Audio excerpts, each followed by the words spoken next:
the great Donald Kuk.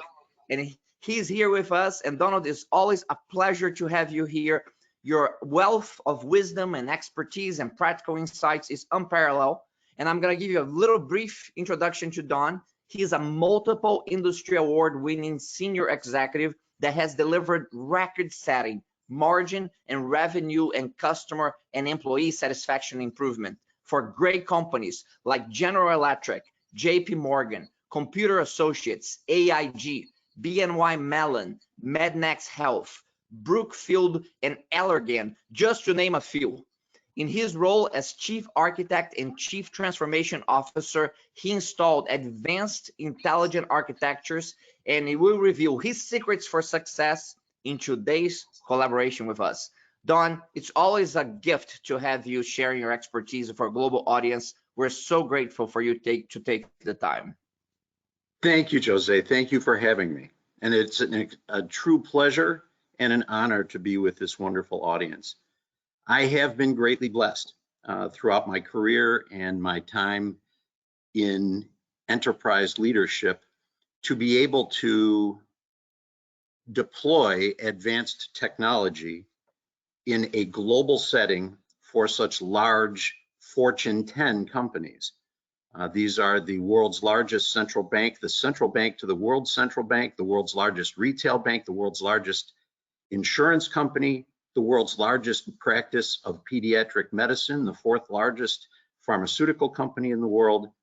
It's just an amazing journey, and it's been a wonderful pleasure for me to be able to provide that leadership. Today, we're going to be talking about how to use and how I have applied enterprise architecture in a completely new setting.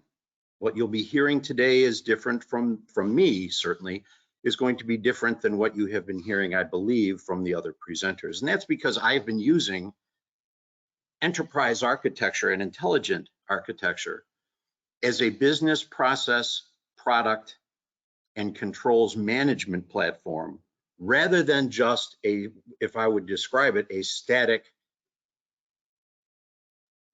architecture for systems and apps and applications. I link systems, applications, business processes, all of the HR criteria, all the standards for HR, each employee, their comp, their cycle times, and create a 360-degree view of the enterprise. So without further ado, let's take a look at today's conversation.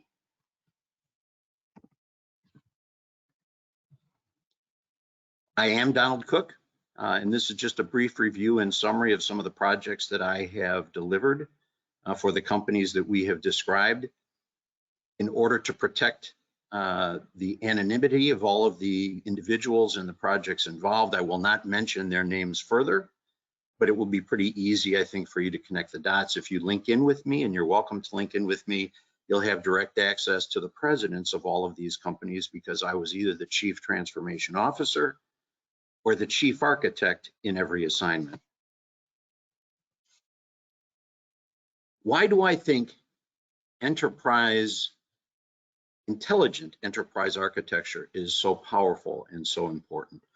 It's because in a post-pandemic world, we're looking at sustainability and the recoverability of the enterprise in the midst of business attack, whether it's a market attack from a competitor, whether it's a pandemic and a disease, whether it's an environmental challenge like a hurricane. We had a hurricane blow through Wall Street in Manhattan several years ago, and it crippled many of the banking companies that were headquartered there, because the water was 6 feet deep in the lobby for all of those enterprises, and many of them had their computing platforms in the basement. So they suffered horrendous outages of service and product delivery for their customers.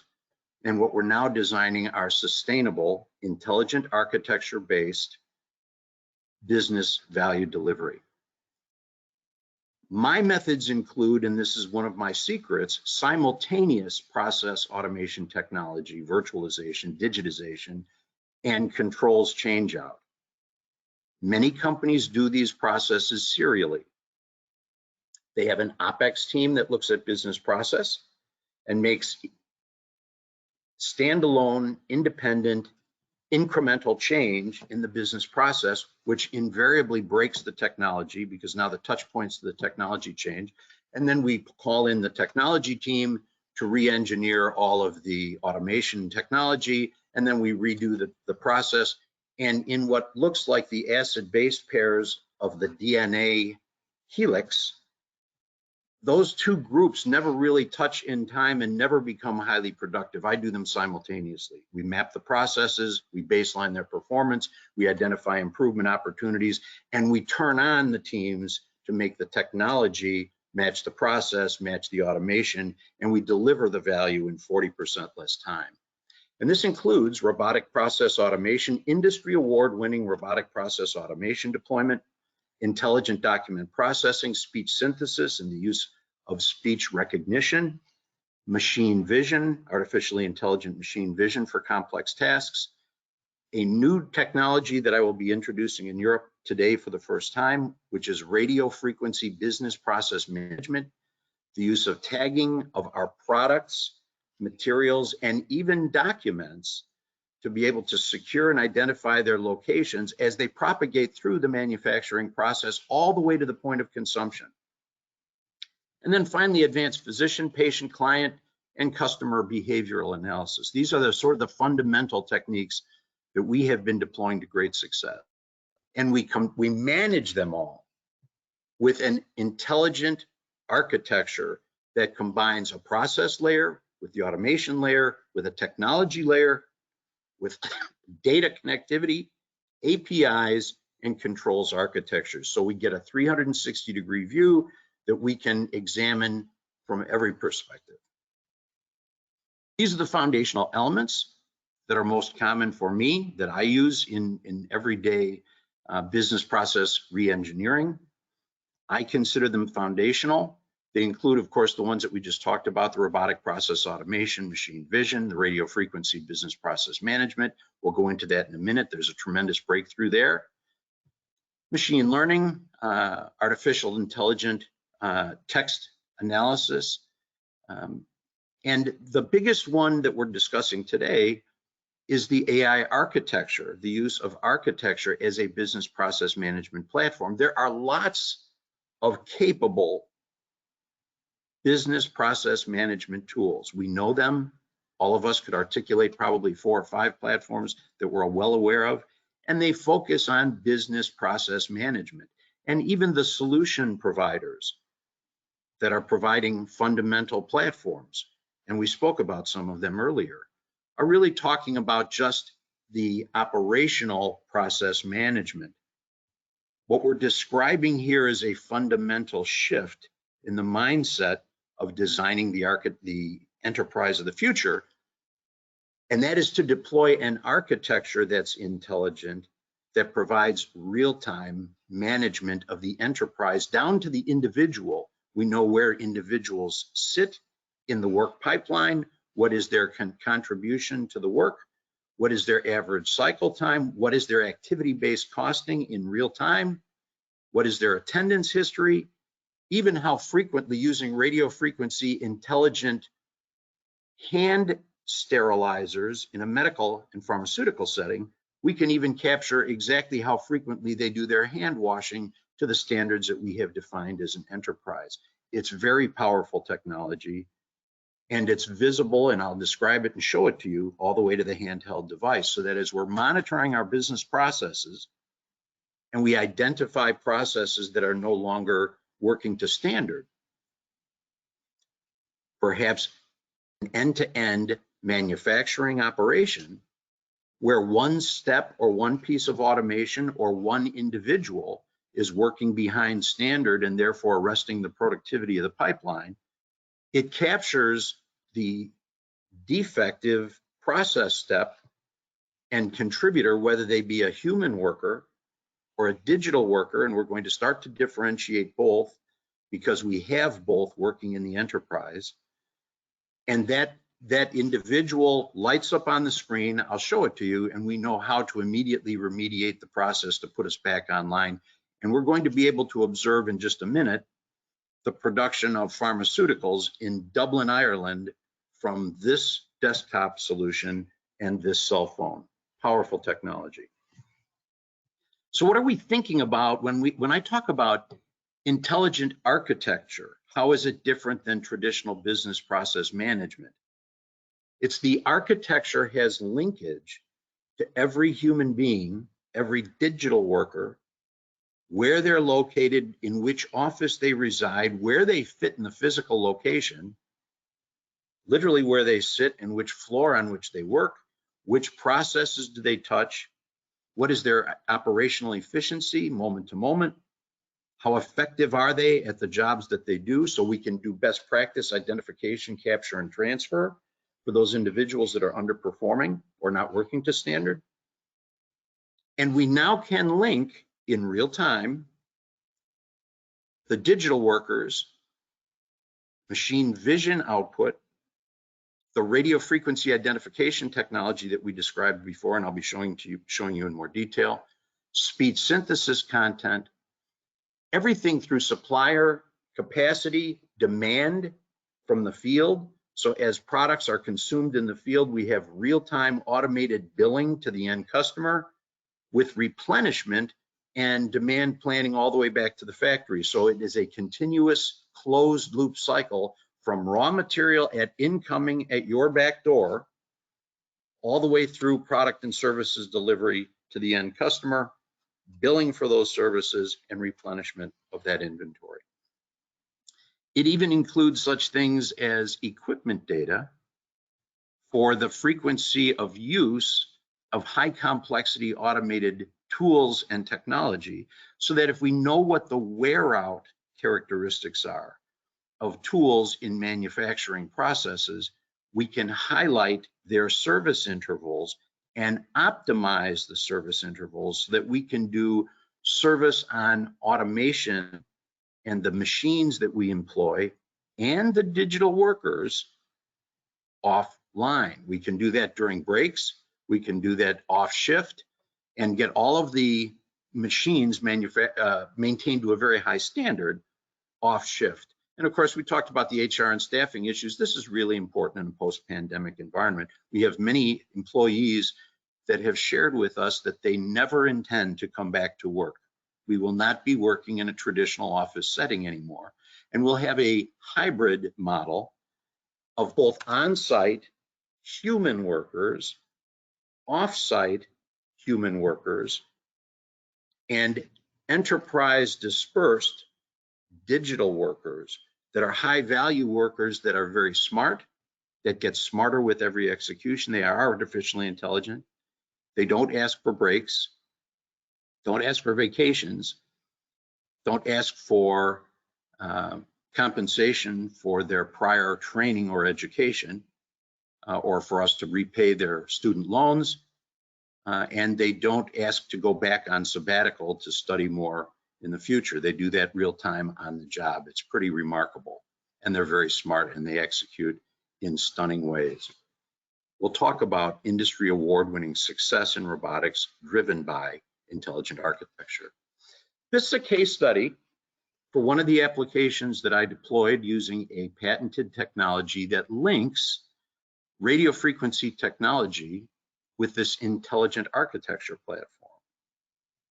So no longer do we have an unintelligent, if you will, radio frequency identification technology that puts a tag on everything that moves, all of the raw materials, work in process, even documents within the pipeline, and monitors in real time their location and compares it with standards of movement through the work pipeline, because the architecture knows what the process looks like, exactly how the process should behave, and knows exactly what the cycle time and standards are for performance in every step and every task in the end-to-end pipeline.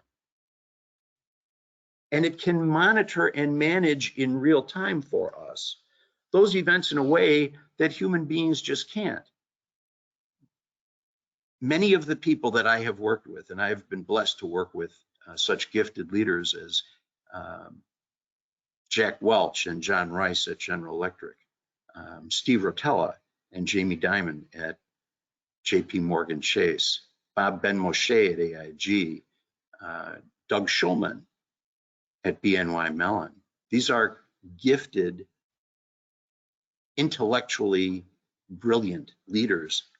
But even they, with all of their gifts and powerful business management experience, are not able to consider tasks in processes that are a pipeline with 1,000 events. They cannot imagine and visualize those in real time, but the architecture does. The AI layer is monitoring and managing those events in real time. So I installed this technology for one of the world's largest pharmaceutical companies that is producing human skin in Branchburg, New Jersey. And it actively manages the pipeline of human skin production, but it also manages the pipeline of medical histories. Each medical donor that provided the skin for the introduction of the process, and I won't go too deep into that process because I know many of you had just had breakfast, and it may be, without a medical background, it may be difficult to imagine or consider. But consider that the process is being critically managed because the gift is precious, the gift of life and the gift of the skin is precious. And the medical history comes through us through a robotically controlled intelligent SharePoint site that we designed that stacks and stages the medical history into a standard file structure. And then the bots read the file so that we can identify reasons for rejection of tissue use that may include such things as hepatitis B, hepatitis C, HIV, Alzheimer's disease is a reason for rejection. Many of us wouldn't know that. And to maintain the medical histories, these documents are digitized and the physical files are maintained over time for the lifetime of the recipient of this gift. So when this tissue is being used in surgery, for the lifetime of the patient that receives the gift, the medical histories are maintained. So at any given time, we have 10,000 medical histories a day that are being circulated throughout the enterprise. We put radio frequency identification tags on them with intelligent capability architecture to be able to observe their movement.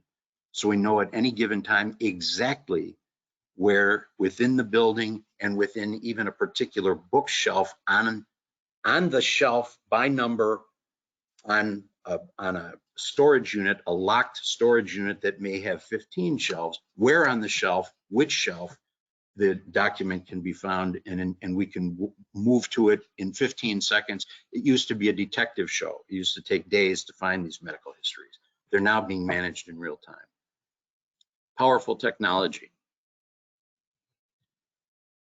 This is the outgrowth of that technology, and taken to its extreme and taken to its ultimate conclusion, it creates an intelligent process, production, product management platform. So we describe it as AI BP cubed M. The architecture manages all of the events of the production process, from raw materials through electron beam sterilization. And imagine these tags that are only 15 cents a piece. They have enough content and information. They're reusable. We can put additional information on them at every step so that as they propagate through the work pipeline and the production process, the tag gets more and more information about who did the execution of each task and what task they performed and when it precisely when it was performed. So from a regulatory and controls efficacy perspective, it's unparalleled. We know exactly what happened in every single event within the production pipeline. And the tag has enough information that we could put the Constitution of the United States on this tag for a 15-cent tag, and they survive electron beam sterilization. We hit them with about 1.5 million electron volts of energy in a conveyorized system. The muzzle, the entrance of which turns blue, the corona from the energy of the electron striking the steel plate underneath the cardboard box that the product is being sterilized in, turns the air blue. And yet these tags survive through that process and are instantaneously updated with the date and time of the sterilization event so we can critically manage the 3-year shelf life of the product. We know exactly when the product was sterilized, and the tags survive the sterilization and give us 150 years of life after the sterilization event. So the tags are profoundly robust. They're made out of Teflon. They can be washed with sporicide and sterilized on the end product, so they can be carried into surgery and can be read in surgery when the tissue or the product is then applied in surgery. Powerful, powerful technology all the way to end use. And as soon as we open the package, it breaks the tag. It automatically bills the customer for the product that was consumed for that specific patient. It's amazing. I'm going to turn on the simulator here, and what we're going to be observing is the production process in use in production. And what you're observing is the propagation of material through the pipeline, through the different cycles and different tasks that each of the different products that are being produced within the factory are being managed to standards. And of course, we have noticed that some of these are yellow, some are green, and some are red. The ones that are yellow are at the edge within 15 seconds, plus or minus 15 seconds of standard. The tasks that go red are processes that have become arrested, either because the automation stopped, the tool broke, the individual stepped away from their desk or their work area, and the process is no longer working to standard. That sets off an alarm on my cell phone so that we can immediately remediate and put the process back online. It all happens in real time. It's intelligent. It is self-sustaining.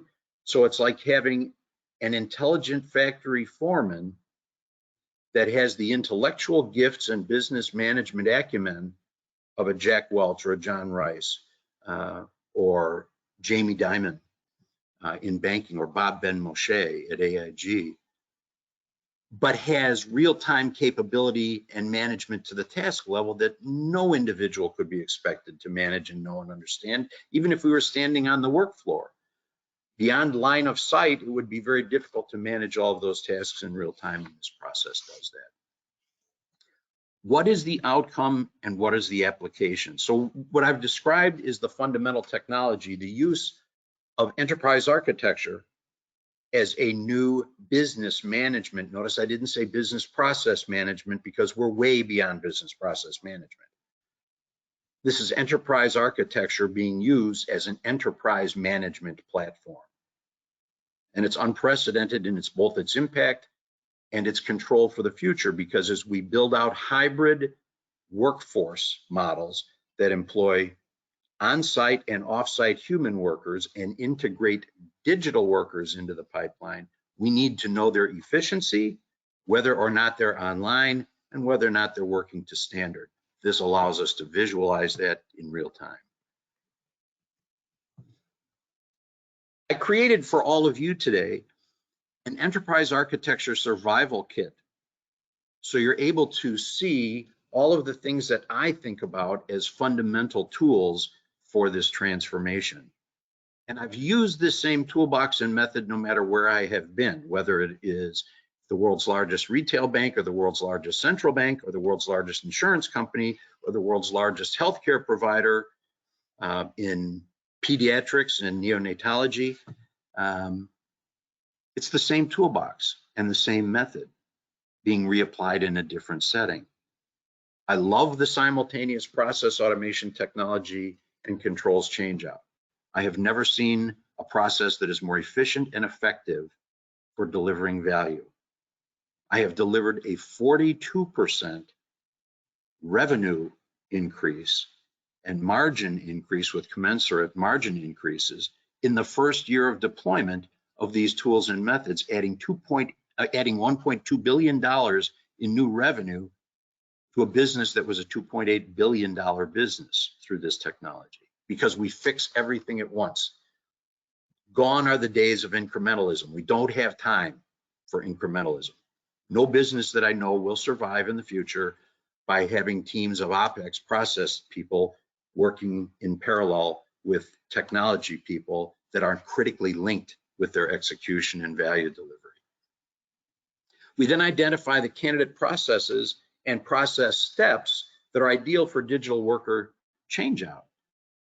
So we identify those steps that have high repetition, that are typically not well suited even for the human worker. Human workers are not particularly effective at high repetition tasks. Humans tend to be defect prone. None of us are perfect. Certainly I know I'm not perfect, and my execution isn't perfect. And so being put into a setting where critically high repetition tasks, mundane tasks, put people to sleep. Digital workers love that kind of work because we can define exactly what the digital worker will produce. And for extremely complex tasks, the digital workers are ideal. We then apply zero defect process design. We look at the end-to-end process. We identify the root cause of all of the failures and all the defect contributions, and we design and map the processes to the task level to look at where those defects are created and then eliminate them. We design the process to be fundamentally defect-free before we design the digital worker, so that we know exactly how the process will behave when the digital worker steps in. The digital worker is not particularly, while we call them intelligent, they're artificially intelligent, they're not intelligent to correct defects in real time for the most part. And that complicates and increases the demand on the design of the digital worker. So we first design the process to be a zero defect and a defect-free process, and then the digital worker can be much more effective.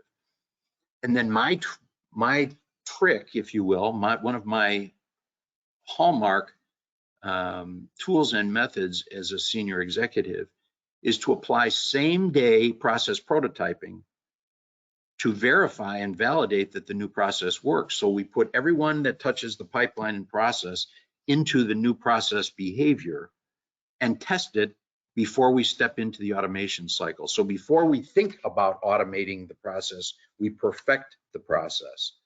I'm sure that many of you, as I did in my early automation attempts, automated broken processes that were not fundamentally robust or defect-free. And what did we end up with? Very fast defects. We automated the creation of those defects. This eliminates that by design. We need to think about being willing to create multiple generations of digital workers. I'll talk about that in a minute for one of the central banking applications. But let's not assume that in the first cut, in the first tranche, we're going to fulfill all of the dreams and all the goals for the digital workers. They may only have 65 to 90% coverage of the tasks that we are expecting them to deliver. And we want to know exactly what they can perform and can't perform, and then design the process in such a way that we can eliminate the defects through a second generation of bot design. This is a global central banking project for which I was the enterprise architect. We used enterprise architecture to characterize and map the business processes and regulatory controls and variances, what was unique about every country, for the enterprise's businesses in 135 with 135 different languages, 100 different currencies, and 175 countries. So as we went around the globe, all of those maps aggregated to create a global view of the business enterprise. About 9,000 process maps produced by 60,000 employees in 175 countries. And the end result was that today we have content, language, currency, document orientation, front to back, back to front, rotation, right to left, left to right reading, it doesn't matter, agnostic transactional processing of about 2.1 trillion with a T, $trillion a day in global transactions. This translates to about 160,000 transactions a day, or about $23 million a second, every second. And it's all being managed robotically. The digital workers perform all of those transactions.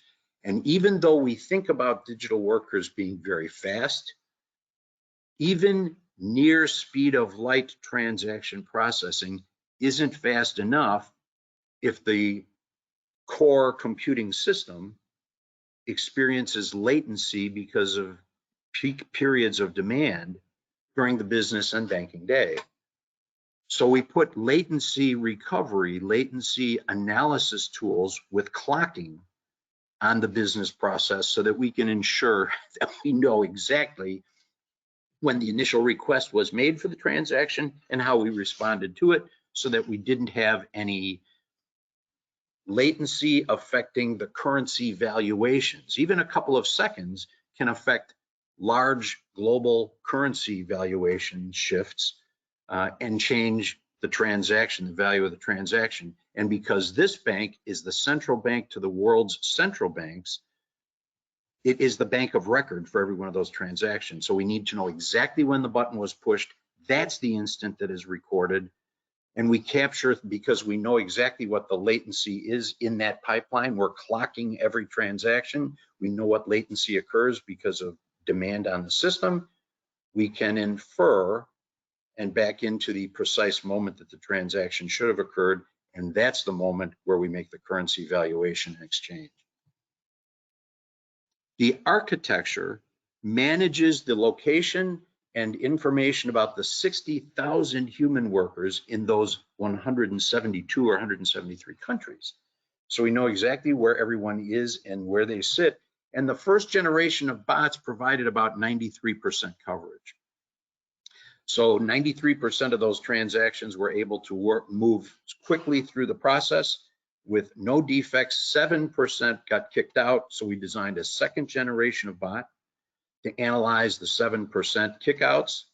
And that generation of bots designed the third generation of bots to be 100% effective and provide 100% coverage. We then took that third generation design and software and updated all of the first generation bots. And one of my employees, with a really funny sense of humor, when we were decommissioning the initial first set of bots and reloading them with software, sent me an email that said "Bot Lives Matter" and joked with me that the first generation bots must not be feeling very good about their success or ill success at the institution, because we were changing them all out and making them third generation bots. This process and this product and development received multiple global engineering achievement awards because of its impact on global banking and its success, as well as the value delivery in record short time. I did the entire enterprise architecture, design, deployment, mapping, and build out in less than 9 months. This is a national practice of medicine. We use IBM Watson to make initial assessments for radiological images, CAT scans, x-rays, digital x-rays, echocardiograms. The anomalies are routed to the physician of greatest success, quality of care, and that radiologist reads the x-ray and sends us back the diagnosis. Very powerful technology. The whole cycle takes about 0.3 of a second from when the patient on the table is digitized and imaged, and when the IBM Watson reroutes the image and the physician gets to see it. Typically, the diagnosis comes back to the patient, even with global distances, before the patient gets off the table. And the world's finest physician made the diagnosis.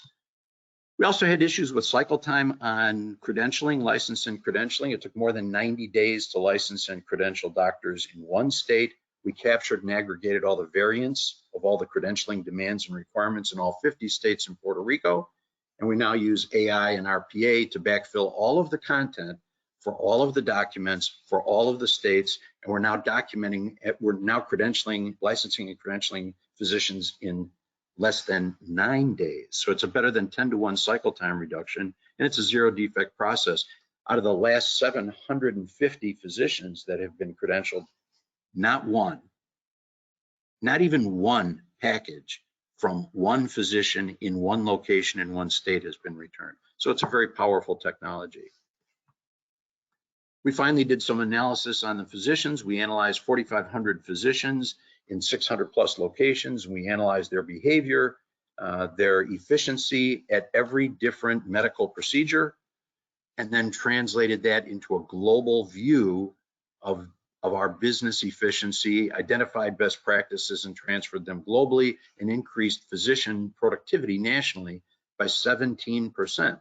And again, physicians are very bright people. It wasn't a question of whether or not they were good at what they did. They were all brilliant and wonderful at what they did. Just that some physicians were better than others and had developed really wonderful advanced techniques, and those are the ones that we wanted to deploy. We wanted them to be the best of the very best at everything that we did. Finally, we talked about the global pharmaceutical application, where we created a digital SharePoint site, reads all the medical histories and medical records. It's a very powerful technology, and those medical records are then imaged, digitized, and RFID tagged on the physical record, and 10,000 plus documents and medical histories a day are being pipelined through the production process and through the record review process, and being managed by radio frequency identification connected to an artificially intelligent architecture. And this facility produces about 80% of the world's skin for surgical transplant. The site was awarded at the finish of the program, the site was awarded the CEO's Award for Engineering Innovation, the CEO's Bold Award for Engineering Innovation and Engineering Excellence. So we know the technology works. How do we get this to work in your setting? I think the secrets for success are few, but these are my fundamentals. I'd always seek an experienced program leader with a record of success. Find someone that's done this before. There are not many of us that are working at this level, that are working at an enterprise, global enterprise level, in enterprises that have 50,000 plus employees and are Fortune 10 companies. There are just not that many of us. But find someone that has done it before with success. Believe in yourself and your team. You will do this well, and you'll be brilliantly successful at it if you believe in yourself. Henry Ford said, if you think you can or that you can't, you're always right. And I always believe that I can, and I know that you can as well. I believe that there's one race, the human race, and we should all be compassionate with one another about how we interact and work every day, no matter where our team members are, and no matter what crises they are facing. It helps us to be empathetic, but it doesn't help us to contribute to their suffering. We need to improve the quality of life for every single human being on the planet every day, and be compassionate about it and be committed to it. I think that life is a team sport, and I want to be remembered for playing it well. And I think we're all on the same team.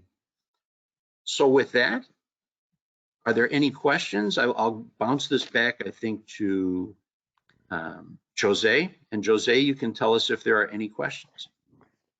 Fantastic, fantastic, Don. Always an inspirational, practical insights for whatever topic you cover with us.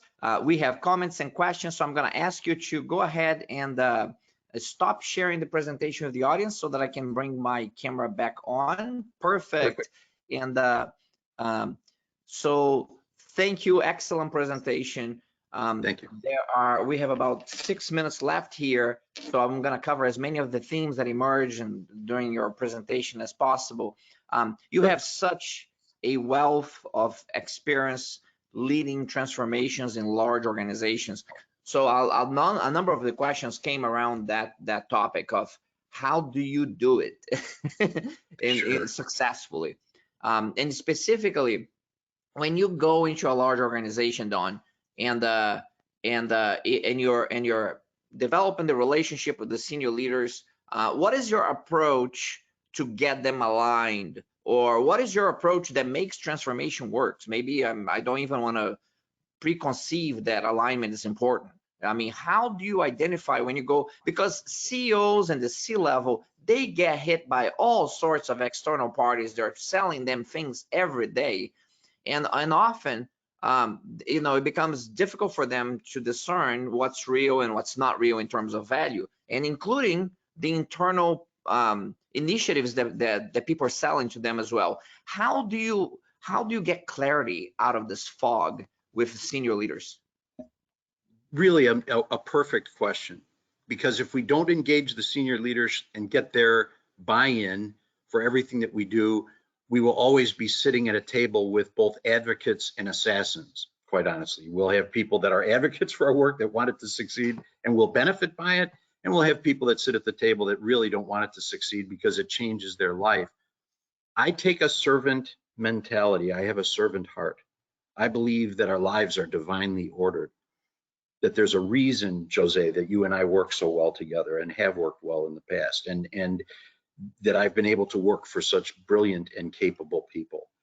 Brilliant people surround themselves with brilliant people. And so if you commit yourself to their success and they feel it, they know that you're going to do everything humanly possible to improve the quality of their life and their role and ensure that they're going to get their bonus and that they're going to be promoted because they made the right choice to choose you to help them, you will always be successful because they will always bring you with them. And in all of my career, it's not a coincidence that all of these assignments to which I have been requested to provide leadership, they've all been the same group of people. They've been the same group of roughly 20 people that have circulated throughout these Fortune 10 companies and been promoted to higher and higher levels of responsibility. They bring me with them because they know I've been successful for them in the past.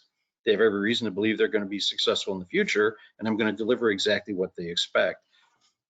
And then finally, in order to be able to differentiate between which projects are relevant and not, I typically put a moratorium on new project deployment when I first get engaged until I really understand all of the projects in the pipeline, and we scope them and identify which ones have the greatest value, and we create enterprise-wide standard metrics and even taxonomy. I can't tell you how many companies are global, use the same words and mean different things.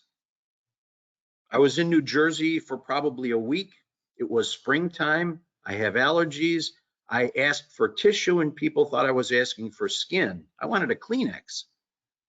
But because people don't have a common shared taxonomy and they say the same things and mean something completely different, it becomes an issue. So I create a standard taxonomy and a working dialogue for all the senior executives that says, when we say this at the leadership table, this is what we mean. These are the standard measurements we're all going to live by. And now with that basis of understanding, it becomes much easier to compare results, one project with another, or one business area and one business contributor or leader with another.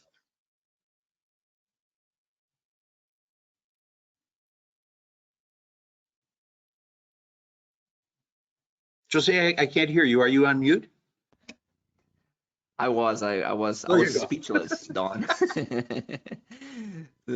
I was saying that this is incredible insight. I hope that everybody who's listening to this live right now has captured this insights. And if you are listening on the recording, go back and play it again, because that's real wisdom package here, invaluable, really. Great feedback from the audience here, and gratitude for you to share your experience. I think the servant heart and leadership that you have is very apparent, very visible. Don, how do you? So that is at the highest level of the organization. Now we all know that for these projects, and you talked about very wisely as well about your very intentional approach to project selection. You have the alignment of the leaders, you have very intentional controls on project selection for value creation. Then how do you find the talent in new organizations? You walked into this very large organization, talent is everywhere. I mean, you're looking for collaborative leaders, you're looking for innovation execution leaders, and we all know that good projects are good, but what makes them great are the people leading them. And how do you find those people in the organization? Great question. I try to surround myself with people that are out of the box thinkers.